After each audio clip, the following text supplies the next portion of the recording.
Mohamed Salah has signed a new contract until 2027, and we can go to Liverpool's training ground now and join Vinny O'Connor, who has raced over there. Vinny, can you tell us about the deal? What has pushed this one over the line?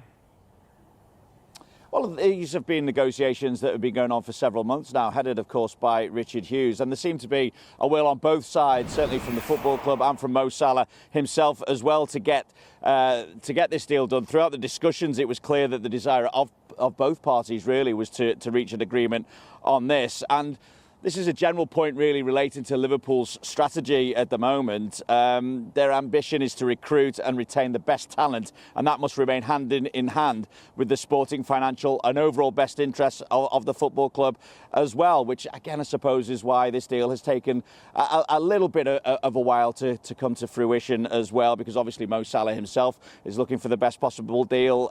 But when you look at his record since joining Liverpool in 2017, then there is no question that Mo Salah really belongs in the highest echelons of world's football and the world's most outstanding footballers as well. And as such, I suppose this deal represents a mutual commitment to maintain and, where possible, enhance the standards which the player and club continue to aspire to at home and abroad as well. So again, showing the ambition of the football club and Mo Salah over the next couple of years or so as well. You look at Mo Salah's record, I think you guys have just been speaking about it as well. 243 goals and has made 110 assists in 392 appearances for Liverpool. Only two players have scored more goals for Liverpool in the history. That's Ian Rush and Roger Hunt as well. And again, as I say, it kind of maintains Liverpool's ambition to continue to grow under Arne Slot, whilst also keeping the best talent that they have here at the football club. The next step, obviously, and we're expecting it to be not too far away, it would be possibly in the coming days, coming weeks, Virgil van Dijk confirming that he'll be staying at the club, and we await developments, of course, on Trent Alexander-Arnold's future as well.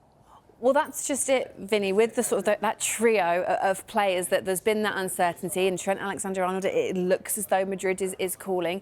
Virgil van Dijk still left to be sorted. How much of a relief will this be for the fans, for the club and for Arne Slot, who's, you know, potentially overachieved compared to where people thought this side would be as he took over from Jurgen Klopp?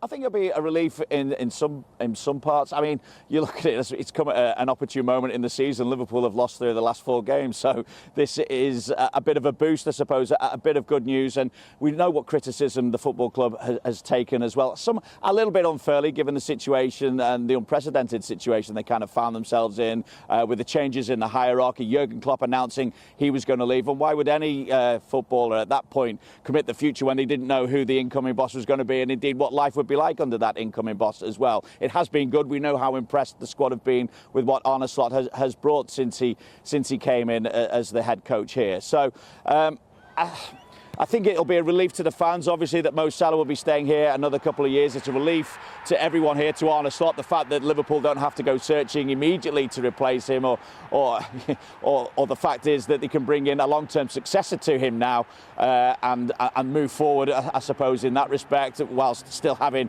Mo Salah for the next couple of years at the very least as well. They know that they've got someone who is performing at an all-time great level. He's done it again so far this season, of course. And in terms of the fans, well, we know just what they feel for Mo Salah as well. So not only will be the relief from a footballing point of view, the fact that they're keeping one of their icons as well will be much relief to the fan base as well.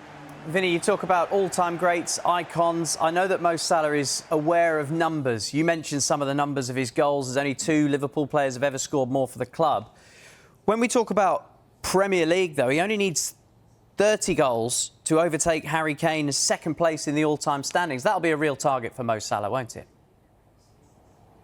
I would think so, and Mo Salah has made no secret of his ambition to obtain as many records as possible, be it at club level for the Liverpool Football Club as a whole, but also at Premier League milestones as well. So I would imagine that would form part of his decision. We know, of course, of the interest from Saudi Arabia. I never thought at any point that now was the right time for Mo Salah, given the numbers that he's produced again this season. When you look at those figures, where he stands in the all-time greats on that goal-scoring list in the Premier League, then of course it makes sense for him to go again next season and the season after. And who knows if he's still producing those kind of numbers again, whether Liverpool and Mo Salah could extend that even further and get even closer to Alan Shearer at the top of that list.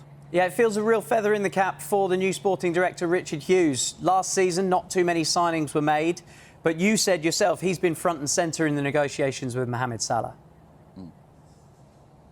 Yeah, I think, Liverpool have attracted criticism as well at times about their transfer policy and not spending big, not spending so much over the last couple of transfer windows as well. But you look at the squad that they've got with the talent like Mo Salah, the fact that they'd overhauled their midfield prior to that as well in Jurgen Klopp's final summer transfer window.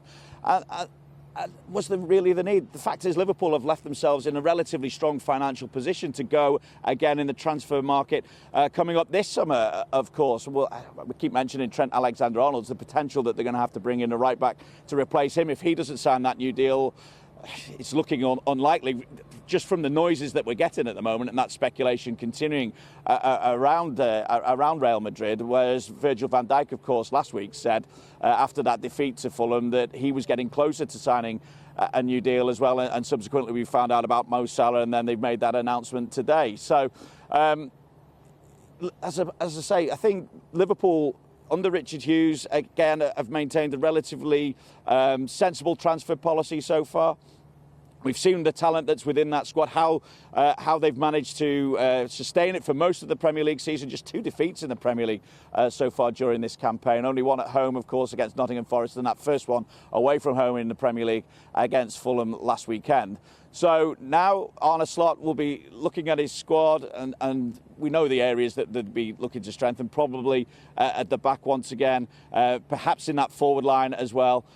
So I think the fact that they've been so sensible over the last couple of transfer windows gives them that opportunity now to really build on what has been a fantastic first season overall for Arne Slot. Brilliant stuff. Thank you, Vinny.